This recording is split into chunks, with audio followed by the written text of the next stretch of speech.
Hello, good evening everyone. मैं doctor Swati Sharma English सूत्रा में आप सभी का स्वागत करती हूँ। और ये जो वीडियो है ये शेक्सपियर के बहुत ही फेमस प्ले मकबथ पर है। और ये जो मकबथ के बारे में मैं आपको पहले कुछ कुछ इंटरेस्टिंग फैक्ट्स जो है वो बताऊंगी, और उसके बाद हम लोग उसकी स्टोरी के बारे में डिस्कस करेंगे। स्टोरी तो हम लोगों ने सभी लोगों ने पढ़ी रखी है, लेकिन इसके कुछ ऐसे फैक्ट्स जो ऑब्वियसली आप लोगों को पता हो भी सकते हैं, नहीं भी हो सकते हैं। अगर नहीं पता तो आई थिंक कि मैं आपकी कुछ हेल्प कर पा रही हूँ, और पता है तो थोड़ा सा रिवाइज हो जाएंगे। तो चलिए आगे बढ़ते हैं कि क्या है मकबथ की कहानी, मकबथ के फैक्ट्स, तो इसके बारे में जानते हैं। सबसे पहले मकबथ के बारे में जानते हैं कि मकबथ जो है वो शेक्सपियर ने प्ले कब लिखा था। ये 1605 से 1607 के बीच में नहीं, लेकिन 1607 के बाद नहीं लिखा गया। और ये जो प्ले है ये जेम्स वन के सामने शेक्सपियर का प्रेजेंट करने का एक विशेष पर्पस था। और वो विशेष पर्पस क्या था कि इसमें आपने अगर एक नाम सुना हो, गन पाउडर प्लॉट। तो गन पाउडर प्लॉट के बारे में मैं आपको बताती हूँ कि ये 1606 में ही जो है वो करवाया गया था। 1605 में जेम्स वन के अगेंस्ट एक कॉन्स्पिरेटर्स ने जेम्स वन को जो है उड़ाने की योजना बनाई थी, जिसमें गाय फॉक्स नाम का जो कॉन्स्पिरेटर था उसे उस गन पाउडर को ब्लो करना था। लेकिन उससे पहले ही एक लेटर के द्वारा ये पता चल गया था कि जेम्स वन को मारने की योजना बनाई गई है, और सारे कॉन्स्पिरेटर्स को पकड़ा गया था। और उनको जो है जब तक सारे कॉन्स्पिरेटर्स पकड़े गए, उन्हें बहुत ज़्यादा टॉर्चर किया गया था। और 5 नवंबर आज भी इंग्लैंड में गाय फॉक्स डे के नाम से मनाया जाता है। उस दिन आतिशबाजियां की जाती हैं, क्योंकि ये मनाया जाता है कि जेम्स वन जो है वो उस दिन बचा था। और ये जो इसमें जो ये जो कैथलिक्स थे जो प्रोटेस्टेंट्स के अगेंस्ट थे, इसीलिए उन्होंने जो है वो जेम्स वन को मारने की योजना बनाई थी। अब आप ये सोच रहे होंगे कि भाई इसका मकबथ में क्या रेलेवेंस है, या शेक्सपियर ने इसे क्यों यूज़ किया है। तो इसका एक रीज़न ये है कि शेक्सपियर के जो जानने वाले थे, जो उसके दूर दराज के रिश्तेदार थे, they had some strings attach to that conspiracy. तो वो हुआ ये था कि जो कैट्सबाय जो कि मुख्य कॉन्स्पिरेटर था, और उसके फादर जो है शेक्सपियर के फादर के साथ बहुत अच्छी फ्रेंडशिप थी। He was Shakespeare's father was a converted Catholic. और आर्डन्स जो कि उसकी मदर की तरफ के जो लोग थे, उनका भी इसमें कुछ ना कुछ हाथ था। और जो मर्मेड टैवर्न थी जहां पर ये सारे कॉन्स्पिरेटर्स मिलते थे, वो भी शेक्सपियर के फ्रेंड ने ही टेक ओवर कर ली थी। तो ऑब्वियसली सारे शक के धागे जो हैं वो शेक्सपियर की तरफ ही मुड़ते थे। तो उसने इसी चीज को क्लियर करने के लिए एक ये जो है घटना जो है वो एक मैकबेथ प्ले जो है वो लिखा है, कि जिसमें उसने अपने ऊपर से सारे के सारे आरोप हटाए हैं, और उसने जो है इस बात को क्लियर करा है कि उसका इस चीज से कोई भी लेना देना नहीं है। तो ये था गन पाउडर प्लॉट। और क्वेश्चन इसका इसी तरीके से है कि in which play there is a reference of gunpowder plot, तो दैट इज मकबेथ। तो चलिए मकबेथ के बारे में बताती हूँ। मकबेथ जो है शेक्सपियर की शॉर्टेस्ट ट्रेजेडी है। ट्रेजेडी कहा है मैंने, shortest play the comedy of errors है। और ये प्ले एक सिंगल प्लॉट प्ले है, इसमें सब प्लॉट्स नहीं है। ये प्ले की कहानी शुरू होती है कि विचेस से इस कहानी की शुरुआत होती है। जो विचेस एक हीथ पर बैठी हुई हैं, और वो बहुत तेज बिजली और जो है वो बादलों के गरजने की आवाज हो रही है, और कहती हैं हमारी नेक्स्ट मीटिंग तब होगी जब बैंको और मकबेथ यहाँ से गुजरेंगे। और वो पे बहुत ही फेमस लाइन जो कि एंडीथेसिस और कियासमस फिगर ऑफ स्पीच की लाइन है, fair is foul and foul is fair कहकर वैनिश हो जाती है। उसके बाद सीन जो है वो शिफ्ट होता है, और वहां पर ये दिखाते हैं कि एक जो है इसमें डंकन के पास जो है वो एक सैनिक आकर ये कहता है कि जो मैकबेथ ने जो व्यक्ति स्कॉटलैंड के अगेंस्ट हो गया था उसे मार दिया है, और जो मैकडोनाल्ड जो कि एक जो थेन ऑफ काउडर था वो जो अगेंस्ट हो गया था उसे भी मैकबेथ ने मार दिया है। डंकन इस बात से बहुत खुश होता है और वो कहता है कि अब से मैकबेथ को थेन ऑफ काउडर कह के बुलाया जाएगा। सीन शिफ्ट होता है, दिखाते हैं कि बैंको और मैकबेथ जो है वो गुजर रहे हैं। तीनों विचेस उसी हीथ पर उन्हें मिलती हैं और वो मैकबेथ को फिर दूसरी विच जो है वो कह के पुकारती है थेन ऑफ काउडर। तो वो चौंक जाता है क्योंकि अब तक उसके पास ये सूचना नहीं आई है कि वो थेन ऑफ काउडर है। और तीसरी विच उससे कहती है, 3 विचेस हैं, अब तीसरी विच जो है वो पहली विच उसे वही कह के संबोधित करती है जो वो है, दूसरी विच उसे थेन ऑफ काउडर कहती है और तीसरी विच उसे कहती है कि तो वो स्कॉटलैंड का राजा बनेगा लेकिन बच्चे बैंको के राजा बनेंगे। इतना कह के वो जो है अदृश्य हो जाती है। इसे देखकर बैंको जो है वो ये कहता है कि क्या हमने कोई ऐसी जड़ी बूटी खा ली है। ये एक इसकी बहुत फेमस लाइंस है बैंको की जब वो अदृश्य हो जाती है, और have we eaten on the insane route that takes the reason prisoner, कि मैंने अभी जो देखा मैं उस पर यकीन नहीं कर पा रहा हूँ, क्या सच में ये औरतें गायब हो गई या हमने कोई एक ऐसी जड़ी बूटी खा ली है कि जिससे कि हमें हेलुसिनेशंस जो है वो होने शुरू हो गए हैं। तो अभी थोड़ी देर में यहाँ जब वो इस बात पे डिस्कस कर ही रहे होते हैं और तभी रॉस एंड एंगस दोनों आते हैं और वो आकर इसे मैकबेथ को थेन ऑफ काउडर कह के संबोधित करते हैं। जैसे ही मैकबेथ ये सुनता है वो बहुत ही ज़्यादा आश्चर्यचकित हो जाता है और कहता है कि अगर ये सेकंड विच की प्रोफेसी पूरी हो सकती है तो मेरी राजा बनने की प्रोफेसी भी पूरी हो सकती है। और उसी समय उसके मन में ये विचार आता है कि यदि मैं डंकन को मार दूं तो मैं राजा बन जाऊंगा।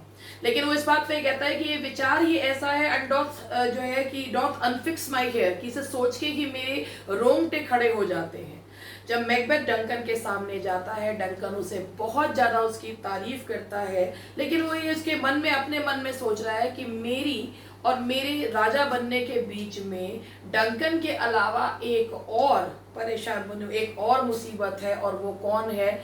मेलकॉम, जो कि मेलकॉम को वो कहता है प्रिंस ऑफ कम्बरलैंड, कि इसको भी हटाया जाना बहुत जरूरी है। वो ये सारी घटनाएं और अब एक लेटर में लिख के अपनी वाइफ लेडी मैकबेथ को लिखकर भेज देता है, और लेडी मैकबेथ उससे भी ज्यादा एम्बिशियस है। डंकन उनके यहाँ पर आके कहता है कि आज मैं डिनर तुम्हारी कैसल इनवर्नेस में करूंगा। मैकबेथ की कैसल का नाम है इनवर्नेस, वहां पे आकर मैं डिनर करूंगा।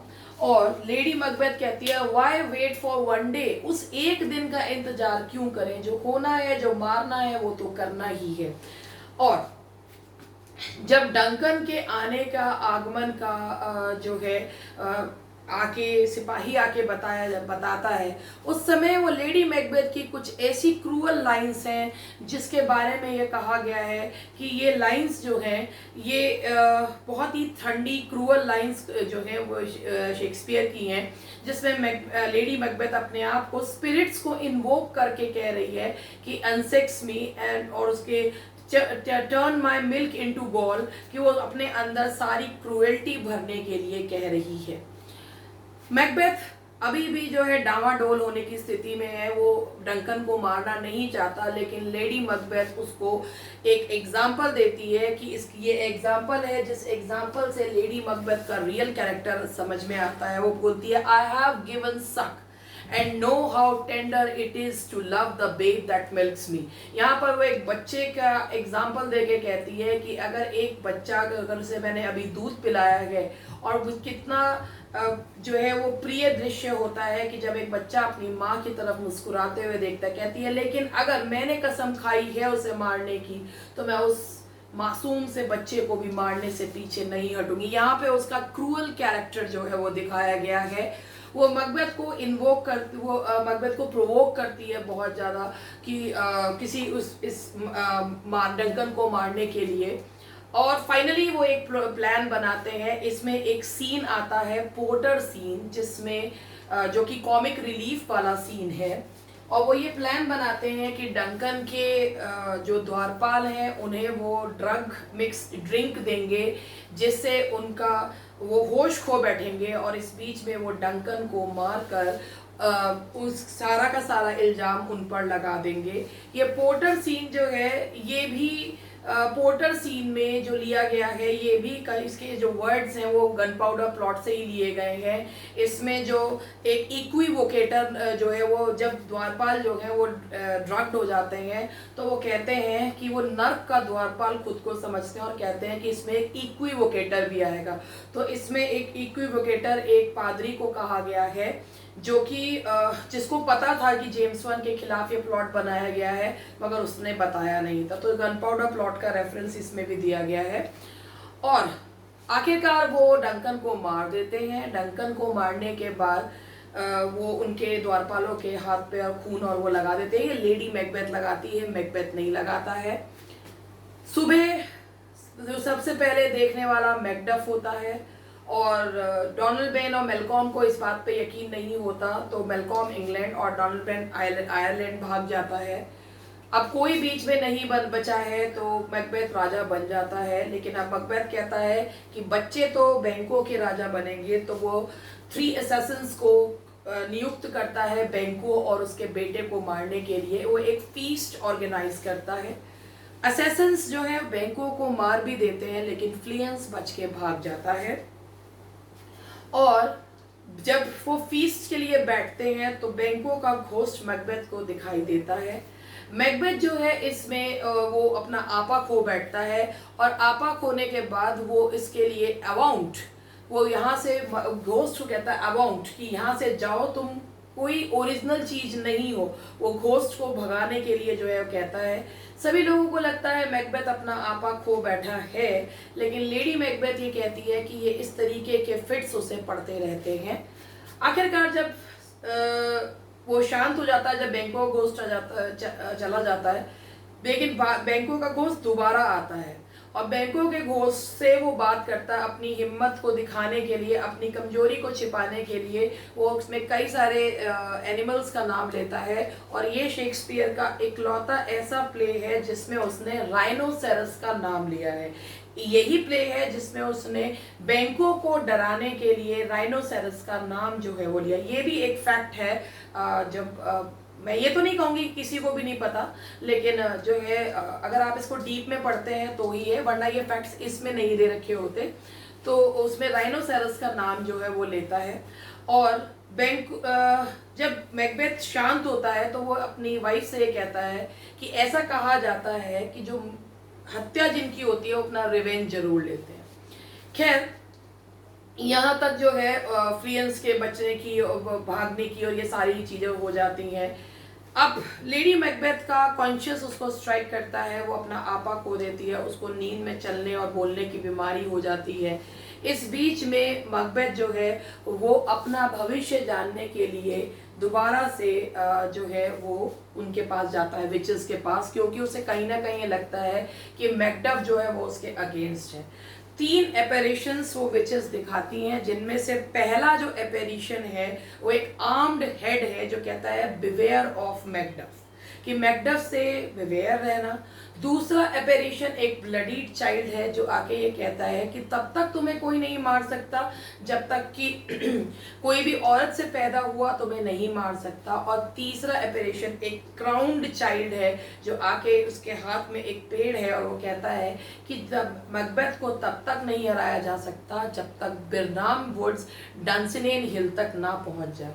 इस बात पे ये प्रोफेसीज आधी अधूरी हैं। इस बात पे मैकबेथ बहुत प्रसन्न हो जाता है, वापस लौट के आता है, और तभी उसे पता चलता है कि मेलकॉम ने जो है वो मैकडफ से उसको जो है वो खतरा होता है, तो वो मैकडफ के बच्चों को और उसकी पत्नी को मरवा देता है। इस बात से मैकडफ बहुत ज़्यादा निराश होकर और बहुत गुस्से में परिवर्तित होकर वो जो है स्कॉटलैंड के ऊपर मेलकॉम के साथ मिलकर चढ़ाई कर देता है।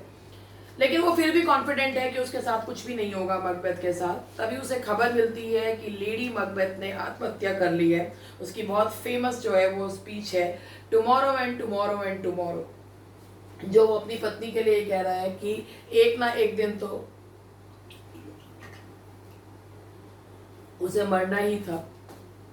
और इसके बाद जो है जब देख वो जितने भी जो सैनिक हैं वो बिरनाम वुड की जो पेड़ों की जो छाल है उसे काट के अपने आगे लगा लेते हैं, वो जो एक एक टहनी को, तो वो समझ जाता है कि उसकी हार तो जो है वो तय है। लेकिन अब भी उसे ये लगता है कि शायद वो मरेगा नहीं, क्योंकि उसको जो है औरत से तो सभी पैदा होते हैं, लेकिन जब मैकडफ जो है वो उससे कॉम्बैट होता है और मैकडफ उसे कहता है कि I am not born of women, untimely ripped from the ribs of my mother, कि उसे जो है वो उसके निकाला गया था, उसकी मदर की रिब्स से जो है वो निकाला गया था, यानी कि सजेरियन की वो बात करता है।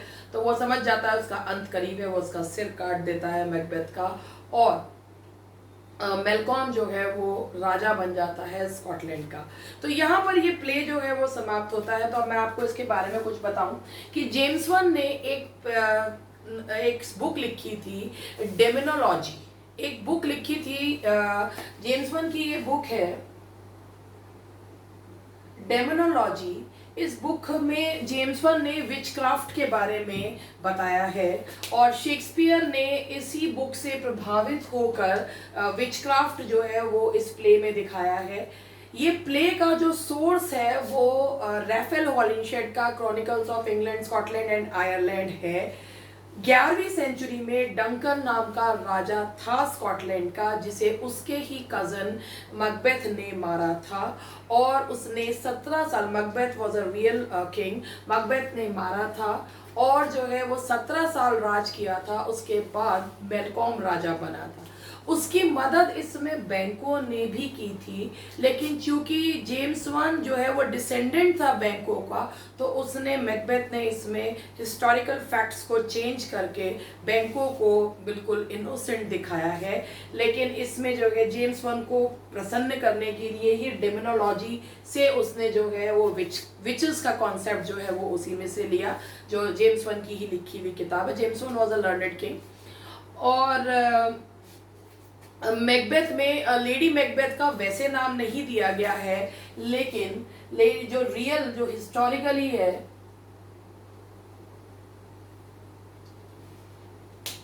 आई थिंक मैंने सही लिखा है, ग्रोश जो है वो लेडी मैकबेथ का जो है रियल जो था, हिस्टोरिकली जो है उसका नाम था। और ये जो है मैंने इसमें आपको मैकबेथ का ये 1606 में जो है वो इसको जो है ग्लोब थिएटर में इसको प्रेजेंट किया गया था। और ये अपने ऊपर लगे हुए आरोपों को हटाने, इसका फेमस सीन है पोर्टर सीन, और एक जो उसको आवाज सुनाई देती है जो इसका जिसपे बुक भी है, नॉकिंग जो है, नॉकिंग की आवाज, इसका फेमस सीन है porter scene. Gunpowder plot इसके अंदर है। राइनोसेरस जो है उसका एनिमल का वर्णन इस प्ले में करा गया है। डेमोनोलॉजी बुक से जो है विचक्राफ्ट का वो लिया जो कॉन्सेप्ट जो है वो लिया गया है। और शेक्सपियर जो है ये इसमें ब्लड एंड डेथ काफ़ी है, तो सेनेका से भी इसमें प्रभावित जो है वो दिखाया गया। तो आई होप कि आपको ये कहानी जो है वो मैकबेथ की और उसके फैक्ट्स जो है वो अच्छे लगे। अगर आपको ये वीडियो जो है वो पसंद आया तो प्लीज़ लाइक करने में कंजूसी मत कीजिएगा। दूसरी चीज़, हमारा नया बैच ऑनलाइन और ऑफलाइन दोनों ही 19 तारीख से स्टार्ट हो रहे हैं। अगर आप डेमो लेने में इंटरेस्टेड हैं तो प्लीज़ इंग्लिश सूत्रा के ऐप को डाउनलोड करके उस पर नीचे ज़रूर लिख दें कि आप किस कोर्स के लिए चाहते हैं, हम आपको बैच में ऐड कर देंगे। 3 दिन का डेमो है, बिल्कुल फ्री है 3 दिन का डेमो। आपको अच्छा लगे तो आप हमारे से जुड़ जाइएगा, ना अच्छा लगे तो कोई बात नहीं। थैंक यू वेरी मच, मिलते हैं नेक्स्ट टाइम।